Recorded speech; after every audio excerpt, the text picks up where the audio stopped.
$1 million can buy you a beautiful house. $1 trillion can buy things so large that the word luxury almost stops making sense. So what does wealth actually unlock as you climb from millionaire to hypothetical trillionaire? For this comparison, assume the money is liquid and available to spend.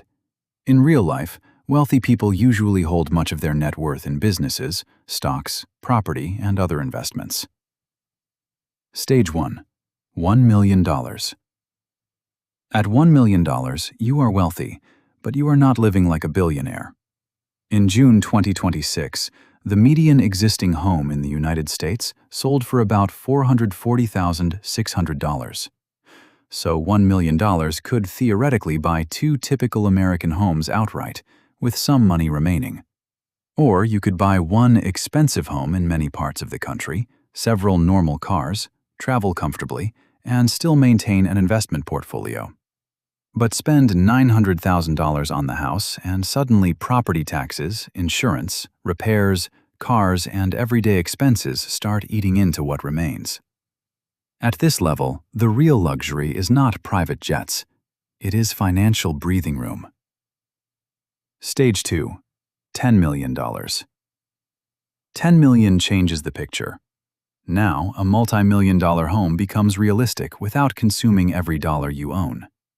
You could own a luxury residence, expensive vehicles, take first-class vacations, hire household help, and still have millions invested. Private islands even begin appearing in this range.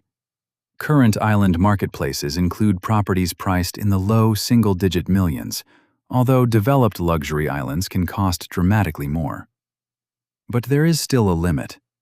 Buying a $7 million house when you are worth $10 million would make you look extremely rich while leaving most of your fortune trapped inside one building.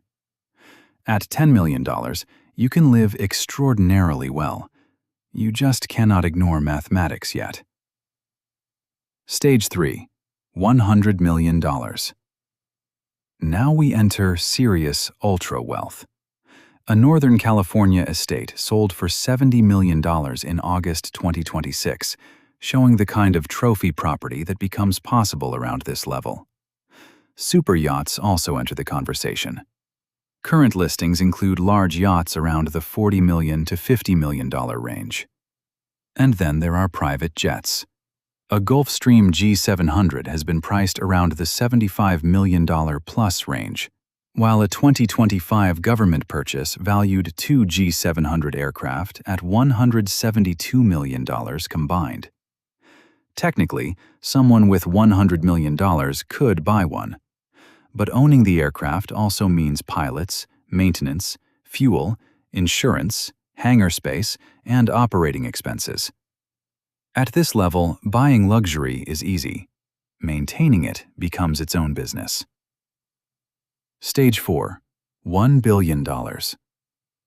Now you are no longer choosing between a mansion, yacht, or jet. You could potentially own all 3. $1 billion could theoretically buy 10 $100 million properties, 20 $50 million yachts, or an enormous portfolio of apartments, hotels, farmland, businesses, and commercial buildings. But there is something even a billionaire with exactly $1 billion probably cannot simply buy: one of the world's biggest professional sports teams. By 2025 and 2026, major American sports franchises were commonly valued in the multiple billions. $1 billion sounds almost unlimited until you enter rooms where assets themselves cost several $billion. Stage 5. $10 billion. This is where ownership starts becoming power. At $10 billion, a major professional sports franchise becomes financially imaginable if one actually becomes available. Forbes valued the New York Yankees at approximately $8.5 billion in 2026, while several NFL and NBA franchises sit in roughly the $5 billion to $11 billion range. You could own massive real estate portfolios, multiple private aircraft, several yachts, luxury properties across different continents. You could invest hundreds of millions into startups and barely move your total net worth. At this point, your biggest purchases are no longer possessions. They are companies, teams, land, and influence. Stage 6. $100 billion. At $100 billion, ordinary luxury becomes almost irrelevant. A $100 million penthouse represents only 0.1% of your fortune. A $75 million private jet barely registers. Even a $10 billion sports franchise would consume only 10%. At this level, you could theoretically assemble portfolios containing sports teams, hotel chains, commercial property, private aircraft, yachts, technology companies, and enormous investment funds. Your financial decisions begin affecting thousands of employees and entire industries. You are no longer asking, "Can I afford this mansion?" You are asking, "Should I buy the company that builds them?" Stage 7. $1 trillion. Now we reach a level no individual has yet reached.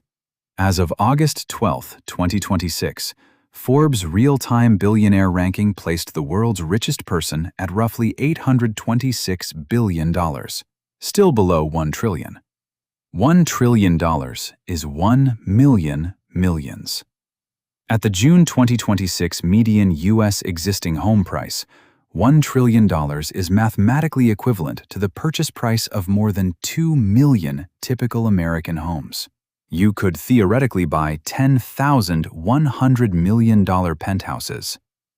100 assets valued at $10 billion each, or thousands of private jets and superyachts.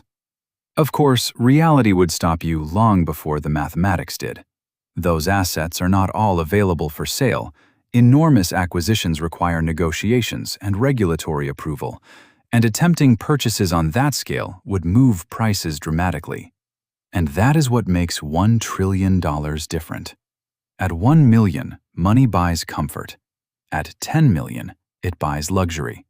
At 100 million, it buys extraordinary possessions. At 1 billion, it buys major assets. At 10 billion, it buys institutions. At 100 billion, it can reshape industries. But at $1 trillion, you are no longer shopping like a rich person. You are allocating capital on a scale normally associated with governments, global corporations, and entire economies. The strangest part of extreme wealth is that eventually the question stops being what you can afford. The answer becomes almost anything that someone is actually willing to sell.